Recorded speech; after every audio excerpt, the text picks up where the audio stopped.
this particular point, it appears that the police believe it was deliberate. How are they treating this incident, and what exactly happened?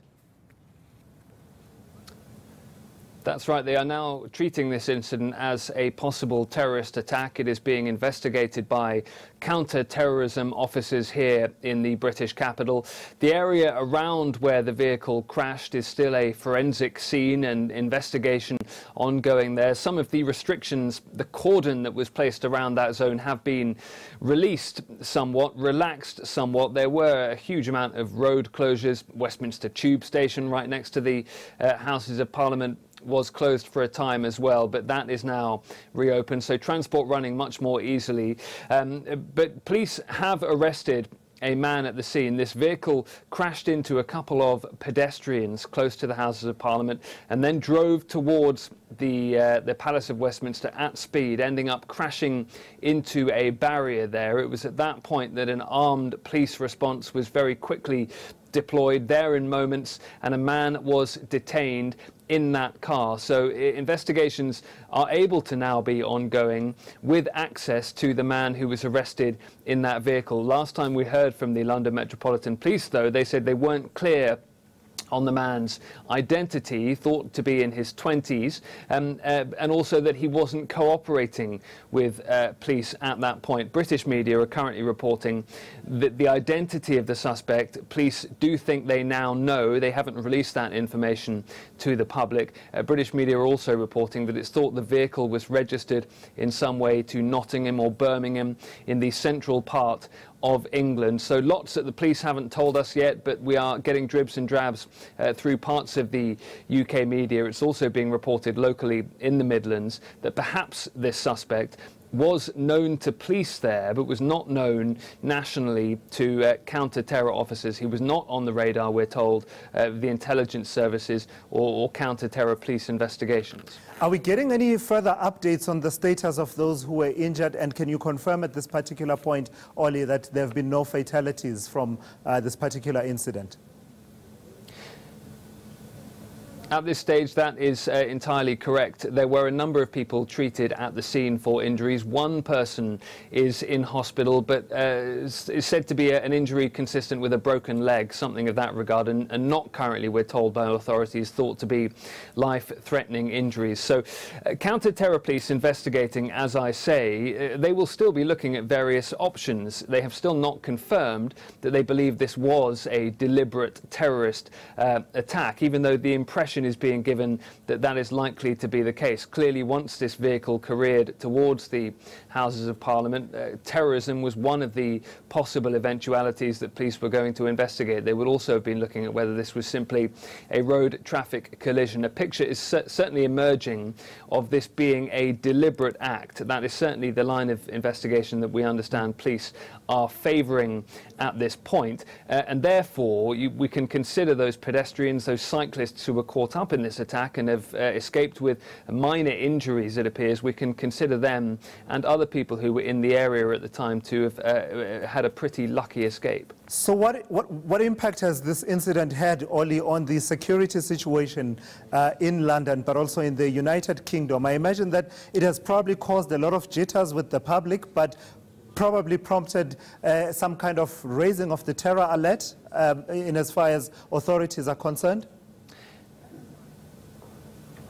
No raising yet of the official terror threat alert level. The government's COBRA emergency committee is meeting as we speak. It is empty, we understand, of any cabinet ministers because they are all away from London on holiday. But officials meeting in London at the moment to discuss any next steps that might need to be taken. No raising of the official threat level at this point. Police are saying that they are deploying extra numbers to the streets of London, a more visible police presence. That is partly simply to reassure the British public and those people who live in the British capital. Londoners are well used to the capital being a potential target, and there are incidents that happen reasonably frequently which are investigated as potential terrorist incidents. Some of those end up being stood down.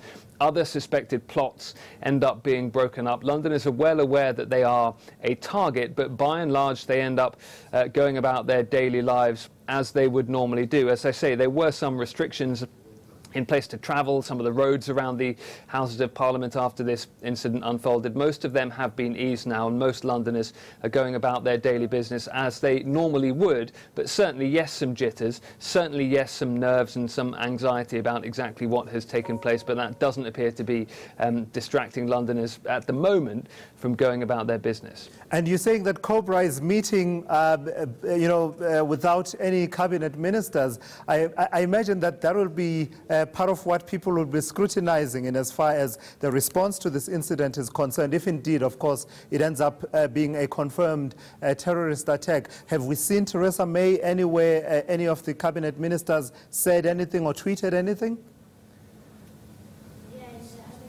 We have heard from Theresa May via Twitter, yes, sending her sympathies to those people involved and also praising the bravery of the police who ran towards this incident as it unfolded when many pedestrians and passers-by were running away from it. We've also had tributes paid by the Mayor of London, Sadiq Khan, as well.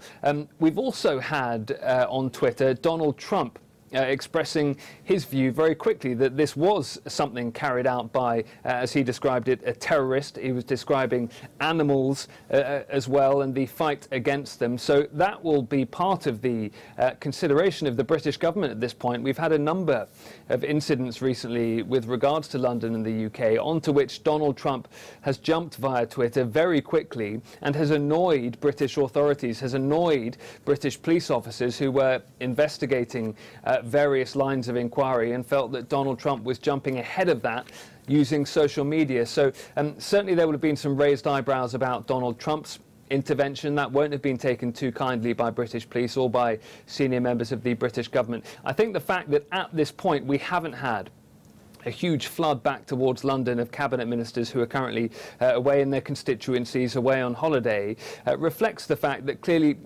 authorities here and security services believe that this is an incident which is under control. When we heard from police immediately after the crashing of the vehicle took place, the collision with that barrier outside Parliament, they said at the time they didn't believe this was linked to any wider plot. They didn't believe that having arrested one suspect, that there was any potential wider threat to the public of Britain or the public of the British capital. They certainly believed that this was a contained incident, not knowing at that point of any potential accomplices to the suspect who has been detained at this point. Just a final one then, Olly.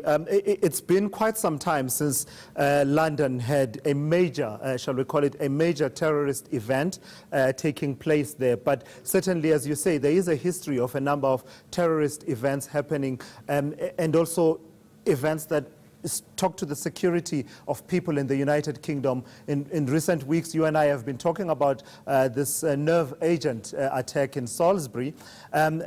Just in terms of where authorities would be looking for a possible threat to be coming from. There was that concern about the recruitment of young people in Britain by terrorist organizations. Would they be looking more from outside organizations, or can the threat come from anywhere, including from domestic?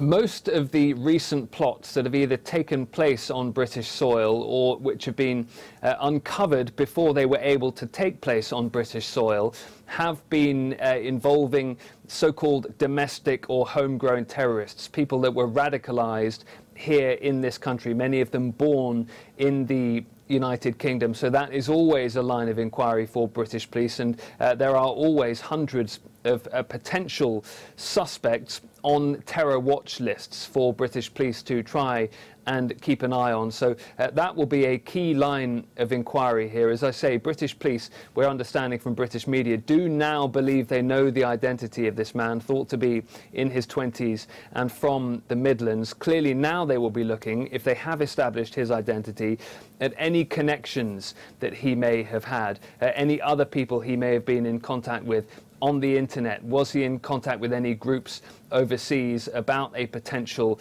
attack on the UK? So all of those lines of inquiry will be followed out now. Back in 2017, it was a pretty dark year for the UK. We did have terrorist attacks on British soil, one of them in Westminster with Khalid Massoud driving a vehicle over Westminster Bridge, killing a number of people there, and seeing a police officer losing his life. at Westminster. So, you know, the Houses of Parliament have always been a target. We have always known that, as have all the people that live and work there.